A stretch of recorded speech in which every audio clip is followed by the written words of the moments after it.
Hey, welcome to another installment of Celebrity Profiles here on Live from Dennis's House. Today we're going to be speaking with Art Alexakis of the band Everclear. He was the singer, songwriter, and guitarist of the great 90s band Everclear. Now, Arthur Paul Alexakis was born April 12, 1962 in Los Angeles, California. It wasn't an easy childhood. His father left at an early age, and with his mom and brother, they had to live in the housing projects in L.A., it wasn't an easy time, but fast forward to 1991, along with Craig Montoya and Greg Eklund, he forms the band Everclear, and they take the world by storm. The debut was World of Noise in 1993, then Sparkle and Fade 1995, So Much for the Afterglow 1997, and Songs from an American Movie Volume 1 in 2000. They all went platinum. Great songs. Heroin Girl, Santa Monica, Everything to Everyone, which went to number 1. They had I Will Buy You a New Life, which went number 3. Father of Mine went to number 4. One Hit Wonder, AM Radio, hit after hit after hit. It was a really great band. And, he's still out there doing it. He has been doing that Summerland Tour every year. And now Everclear is on the road and, coming to a town near you. On the phone with us is the great Art Alexakis, and we're going to jump right in, talk about the tour, and we're going to circle back, cover back your whole life. So tell us, what can we expect on the tour this year? You're going to expect us to pay the album So Much for the Afterglow, pretty much, and all the hits and some fan favorites and some obscure songs. But yeah, it's going really good. We're about 12, 13 shows in, and last night we were in Des Moines, Iowa. It was amazing. It was awesome. Awesome. And so, like you said, it's the 20th anniversary of So Much for the Afterglow, so you're featuring that album.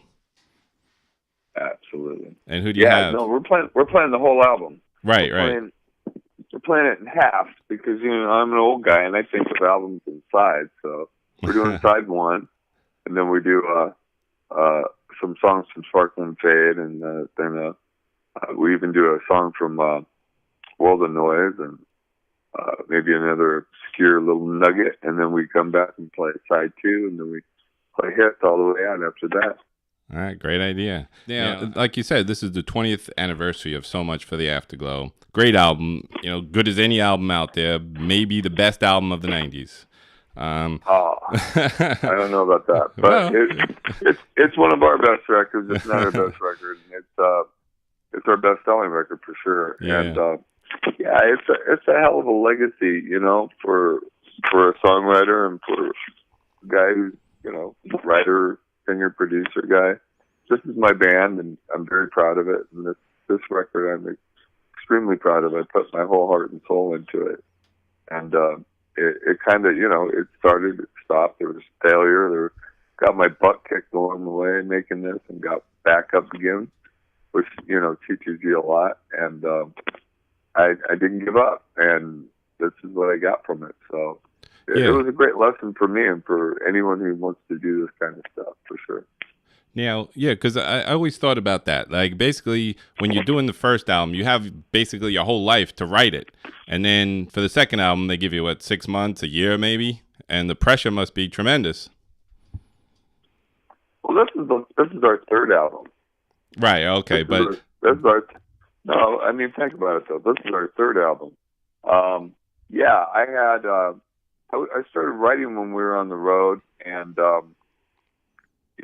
wrote that summer and then recorded it in the fall, and mixed it in the spring in New York. And I played it for my A&R guy, and he was like, "It's a good record, man, but it's not the record you want to make right now, and it's not the record. This is not going to do what you want it to do. And frankly, you can make a better record." And it kind of kicked my butt a little bit, and I just kind of stayed in New York for 2 or 3 weeks in a hotel room and just wrote and walked around New York and wrote copious notes about how I'd make the record better and wrote new songs. And then when I figured it out and I felt confident and I felt on fire about it, I called the band and the label and the management, got them all on the phone and said, "Okay, I know what we're going to do now. We're going to do this, this, this, and this, and this, and this, and this. We're going to get Andy Wallace to mix it. We're going to do this. We're going to do that. I know exactly the album cover. And by the way, the album is not called Pure White Evil anymore. It's called So Much for the Afterglow. And they're like, you're kind of tempting fire on that. I go, you think I'm tempting fire on that? There's a new song I wrote that we're going to record called One Hit Wonder. Yes, we are. And, you know, and people always say that after a band has a lot of success, they always want you to be successful, and then they want you to fail. And it's just like, I don't know what that is about human nature. And I'm just like, okay, dude. All right, guys, that's fine. Here, I'm going to give it right back to you. And I wrote a song called California King that was, you know, everyone in, a lot of people in Portland, you know, just hated the fact that I was from California, because Californians are kind of persona non grata. So instead of hiding from it, I just kind of put it right out there. You know? That's a great story. Now, I was just watching a documentary the other day, and you happened to be in it. It was called The Other F Word. Yeah. It's you know, it's about punk musicians who become fathers. So like, it's about punk rock dads. Yeah, exactly. And, you know, so that Father's Day is coming up, and I want to know, you know, how do you balance the fatherhood and rock stardom, and what does being a father mean to you? I don't know about rock stardom, but balancing being a working musician and a touring musician and being a dad is, it's rough, man, especially when you're trying to be the father that your father wasn't, that you didn't have, and you're trying to, you know, flat out do the right thing, be the good guy, be the kind of role model that is going to help give your kids less damage. I mean, let's face it, we're going to give our kids baggage and damage. It's inevitable. We're human. Yeah. But if we all give our kids less damage than our parents did, somewhere down the line, it's going to be pretty great, right? That's the theory. And trying to do that while being on the road, trying to be an authority figure when you're kind of in a place where you say, you know, basically F you to authority. And, you know, I've done that my whole life. I've walked around with my middle finger in the air since I was 8, you know, so, I mean, figuratively and literally. But, yeah, it's hard, and that's what that movie talks about for me and for everyone else. And I think it's a really good film. Yeah, it really was. And, you know, like, I don't know about you, but we're about the same age, and I realized that I didn't grow up until I actually had kids of my own, and I don't think really anybody does. Absolutely. Absolutely. Not 100% for sure. Yeah. I mean, when you have your kid, you're preparing for it. You're doing everything you're supposed to. And then when you're sitting there holding your baby, you're like, what the hell did I do? What did I just do? Oh, no. Yeah, right. And you can't show it to your woman. You can't show it to the people around you, but you're just inside just going, what the hell? What is this? Who are you? And, you know, I remember that happening to me when my eldest daughter was born. She was born like about 1 p.m, and you know, I was there. I was up. I was doing all the right things. I was a good partner. And then I went home to get some more stuff because I was going to stay over with my wife, you know. And I went home, and I remember sitting on the couch in my apartment and I felt this weight on top of me. Like, I thought it was like postpartum depression. I didn't know what it was, but I felt like I was just having like a full depressive manic attack, because I literally felt like an elephant was sitting on top of me. And I was just panicked. I'm like, what am I going to do? I can barely take care of myself. How am I going to take care of another human being? Yeah. And then it literally just, the pressure alleviators, I just realized it's not about me anymore. It's about her. As long as I make her the priority in everything I do, I'll be okay. And she'll be okay. And that doesn't mean I didn't, you know, I don't feed myself. I mean, I wanted to be a musician. I just had to do the best at it that I could, whether it was going to be really successful or it was going to be the springboard for a career in music, doing something else. I knew I had to be happy, but I had to make sure that she was safe and happy too. Yeah. And once I realized that, that's when that whole change went through me of like the whole selfishness thing that that we all have. It's kind of a survival aspect of our us being human beings, but then it's also another survival tactic to take care of your children. Oh, absolutely. To propel the race. And Right. That's what we do. That's what we do as dads and absolutely. as parents. And that's why I heard you, I believe in another interview, you were talking about, how you don't understand people who abuse their children or, leave their children, abandon them. It's, the worst thing in the world when you love your kids so much, you don't realize how someone can do that. It's the most important job in the world. Yeah. I'm more talking about my dad, I mean, it's just like, I just don't understand how you look at your child and just go, nah, I can't do this. I got to go. Right. I mean, what kind of coward are you? Exactly. I mean, there must be just so much damage in there done to you that you just can't put it together. Yeah. And there's different types of abandonment. There's different types of, whether you're a kid or not. Like my mom died when I was, oh God, how old was I? I must have been 44. And she was 78, 79. And it wasn't a tragedy, man. She lived a full life. She lived to see her youngest child have some success. And I grew up in a housing project. There was a great story there, and she was a huge part of it. So it wasn't a tragedy. But, man, I felt orphaned because It was my mom, Mm-hmm. Even though I didn't count on her every day for many, many years, I knew in the back of my mind she was there. I knew that I could reach out to her if I needed her or if she needed me. Yeah. And it was a trip. For about a year afterwards, her number was still on my cell phone. And I find that after talking to people who lose their parents, it's very, very common. Very common. Yeah, absolutely. You just can't let go of it, Yeah. And it's not like I called it thinking she was going to answer. I couldn't bring myself to get rid of the number. Right. Yeah. So now switching back to the music for a minute, that you guys basically were in the last great hurrah of the music business. And, what do you think was the downfall of the music business, and how are bands figuring out the new business model? How are you going to make money? All this stuff, like your new album, the latest album that you have out, Black is the New Black. How is all this working now?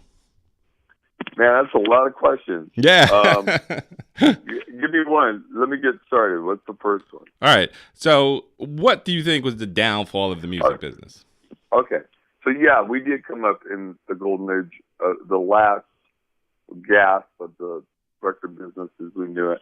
And it was awesome, dude. Money was shooting out of the ground. It was great. It was really cool. And we got treated like kings. And, but I always knew we were going to get treated like that as long as we made money for people, for the machine. And a lot of artists get in this place of like, oh, I'm so special. Everybody tells me I'm so special. They don't say that, but they think that, and I got it because I started thinking like that for a minute. And I'm like, wait a minute. All these people, all these pretty people, all this stuff is going to go away quicker than you blink an eye once you stop providing. So I put the blinders on. Unfortunately, I don't think I enjoyed the success as much as I should have. I'm not talking about doing things or buying things or anything like that. Just savoring it and acknowledging it and letting it sink in, That's all. I was in my 30s, early 30s, and now I'm in my mid 50s, and you just look at things differently when you're an older guy. That's for sure. But the downfall of the music industry, I think, was stupidity and greed. Yes. It wasn't the technology. The technology is going to happen. They took forever to. Well, they took forever to embrace and adapt to sampling, to, you know, what Sean Napster was bringing out, and instead of fighting it, they should have said, okay, how do we monetize this? How do we take file sharing, which isn't really file sharing, it's stealing, and make this a thing where we can make money out of it, like iTunes did, like Pandora did, like everyone else in the world has.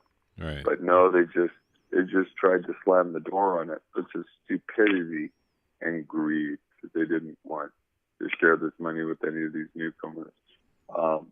When, in fact, if they had looked at it, and I said it at the time, there's so much more money to be made because of access, because of cheapness and access. You can sell a song for 99 cents. You sell an album for $10.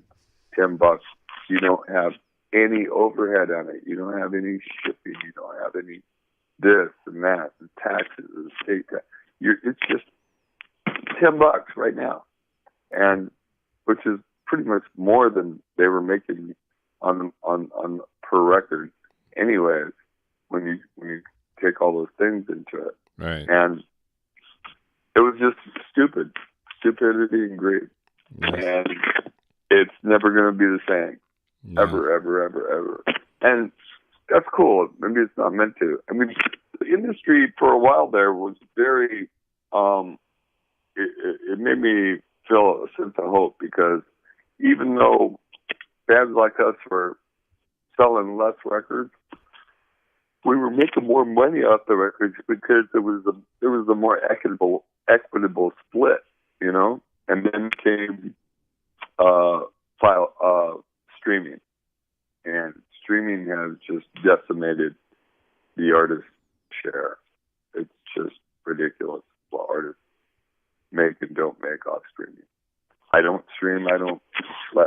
No one in my family does. We don't listen to Pandora. I like Pandora. I like the people there, but we don't have it at home, and we don't have Spotify at home, because it's just, they don't pay the artist. They pay an artist a minuscule fraction of what they should be getting. Yeah, it's very unfair. It's super unfair. It's typical of our political world in this country as it is. It's an industry run by robber baron. Our country is run by a robber baron. It's nothing new. It's been going on for thousands of years. Right. Yeah. It's just getting worse. Same thing. Yeah. Yeah. So now, one of my favorite songs of yours is AM Radio, and I can tell that you like all these different types of music. And so, growing up as a kid, was music as your savior? And like, who was your favorite at that time? Who did you say, all right, I got to play the guitar because of this guy? Well, before I decided, I wanted to play the guitar when I was 4 years old. The Beatles, absolutely. I mean, look at my age. I was born in '62. I remember seeing the Beatles, not the first time they played on Ed Sullivan, but after, I think the second time when they came over in '66 for their last tour. I remember seeing them and on TV and hearing them everywhere on the radio, and just them and Rolling Stones and just everything that was going on. It was just, that's what I wanted to do for the rest of my life. I knew it when I was 4. My first letter to Santa was me asking for electric guitar, a microphone, because I thought all you needed was a microphone, right? A microphone, and an organ and a drum set. Even then, I was a control freak. I wanted to do it all. That's awesome.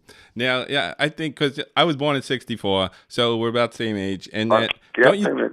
Don't you think that we're like the luckiest generation there, because we got to experience the '60s, but then again, we also get to experience the '70s and the punk and then the grunge, because a lot of people older than us, they stopped after the '60s. They did. No, I think we were in the golden spot for that, and I think that's what contributed to the alternative sound of the '90s. A lot of guys and gals like in our age group who grew up in the '60s, with the Beatles and had older siblings and listened to all this great music.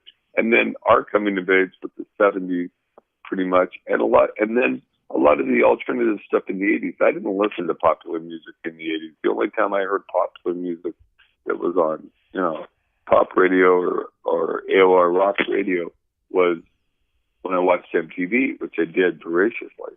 Right. And then, but for the most part, when I listened to, when I bought records, it was like, REM, Husker Du, Replacement, Amphetamine Reptile Band, a lot of the East Coast obscure bands. And then when the Pixies came out, Pixies and Sonic Youth just kind of blew me away. And then James Addiction, and like you said, hip hop. Just like when hip hop came out, that was like punk rock for black people. Absolutely. And before it got co-opted by the corporations, like all music does, Exactly. It comes out pure and angry, and then all of a sudden, they try to make it for everybody else. That's kind of what happened in the 90s. I knew we didn't sound like Nirvana, but people thought there's a band, 3-piece, blonde guy screams a lot from the Northwest. Oh, they got to sound like Nirvana. I've had some pretty big name, like rock journalists tell me they did a review of Sparkling Fade and they never even listened to it. They just heard Santa Monica. And they came back after Afterglow came out and they apologized to me. All right. And even a couple of them wrote, "Hey, I was wrong about this band. I didn't give this band a chance. They don't sound like Nirvana. They sound like Everclear." Yeah, absolutely. I had more. Yeah, how big is that? Like, they don't sound like those guys. They sound like themselves. Like, that's all you can do is try to sound like yourself. No one's 100% original. You can't be. Yeah. You're borrowing, you're stealing, you're taking. But hopefully you have something inside of you that can make it sound more like you than like anyone, like the influences. The sum of the parts is going to sound like what you want it to sound like. That sound in your head is going to get close to that. And that's all a writer and rock and roller can do. Yeah, and you guys did it great. And that, like, the one thing I really like about your songwriting too is that you feature these dark subjects a lot, but the music has hope to it. It's like it's not just gloom and doom, Well, no, well, life isn't like that. I've always had a hard time with these gloomy bands that everything is just it's cartoony. It's not real life. Right. Real life, it's a roller coaster. You're going to go up, you're going to go down. You're going to go up again, and then you're going to go down again. Hopefully, you can leave on an up. That's the goal. And you can spend more time up than down by making good choices, being present, being smart, being compassionate, all these things. You're going to get your ass kicked. It's going to happen. You're not defined by how many times you get your ass kicked. You're defined by how and how many times you pick yourself back up again and then what you do with it after that. Right. And that's what I tell people all the time. That's what I tell my children. Yeah, that's a great lesson. Now, also, I heard that you have a radio show on Sirius. What's this about? Well, I'm about to go record it, too, as soon as I'm done with this interview. Okay. It's called the Art Alexakis Show. Not that I wanted to call it that. That's what they wanted me to call it. But it's cool. It's 6 hours on Sunday, and I get to play. I play some of the program stuff that comes through, but I change about half of it to make it my own thing. I tell stories, and I get to do things that other DJs don't get to do on Lithium. I take a band and I'll take an old hit of theirs and then a new song, and then I'll interview them and just talk about the juxtapositions. And no one's playing new music by older bands. I get to play a song for people.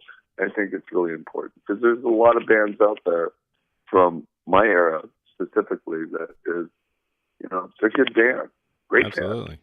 And they're still working. They're still making albums. They're still chasing the carrot. But because they're not on the radio, people sometimes go, "Oh, I thought you were dead." I've had people say that. I thought you were dead. Why did you think I was dead? Did you hear I died? No, but you're not on the radio anymore. I go, so everybody who's not on the radio anymore is dead. I'm like, okay. That's awesome. All right, rocket scientist. Thank you. Yeah, you know. But I mean, there's so much. That's why I did that's why I started the Summerland Tour, Okay. which is 90 cents. And you know, we did 5 years in a row. I took a year off this year to do the Afterglow tour because I'm just too old and pissy and want to be home with my family to do two tours in 1 year. Not doing it. But yeah. So that'll come back next year, and I just love doing the radio show. I've had radio shows since I was in college, off and on, and just love doing it. Yeah. I actually got to start checking that out. I haven't listened yet. So, Yes. yeah. And I'm going to be playing some of your new music on this show. When I put this all together, kind of as a retrospective, I'll be playing stuff off all your albums, including your latest one. So, Cool. Yeah.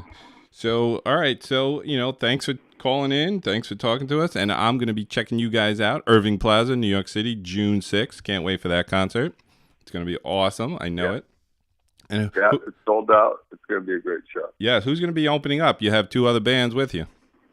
Well, actually, on that show, on the tour, we have two bands. We have Fastball, who we toured with back in '98 on this album, and then we have Vertical Horizon.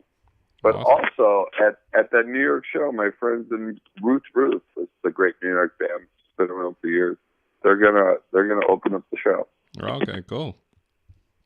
So, yeah, so everyone check out the tour. It's going to be great. And thank you for calling in. And you seem like you really have all your stuff together. You you pulled it all together, and you seem like you're doing great. You're keeping busy, doing a lot of good stuff out there. So we'll see you out New York City, June 6th. Art Alexakis. Thank you. All right. Thank you. All right. Bye. All right. Bye. Hey, welcome back live from Dennis's house. That was our interview with Art Alexakis of the band Everclear. What a great guy, what an interesting guy, interesting life. Seems to really have everything going together now. And, you know, he's really enjoying the fruits of his labor now. So, you know, go out, check out everything that he has to offer. Check out his radio show. Go see Everclear in concert. The Summerland Tour, when that comes around next year or whenever. Go buy all these albums. These are classic albums. These are the 90s. And these albums stand up to anything, I say. Anything ever recorded. So he was a great guy. Great talking to him. Go check out everything you ever wanted to know. Thanks for joining us here on Live from Dennis's House, Celebrity Profiles with Art Alexakis. Now we're going to wrap this show up. We're going to play AM Radio by Everclear and then Come Down by Bush and the Artist of the Month. So check us out, 474 The Mix, live from Dennis's house. Check out Madhouse Magazine. This interview will be transcribed in Madhouse Magazine. See you next time, Celebrity Profiles.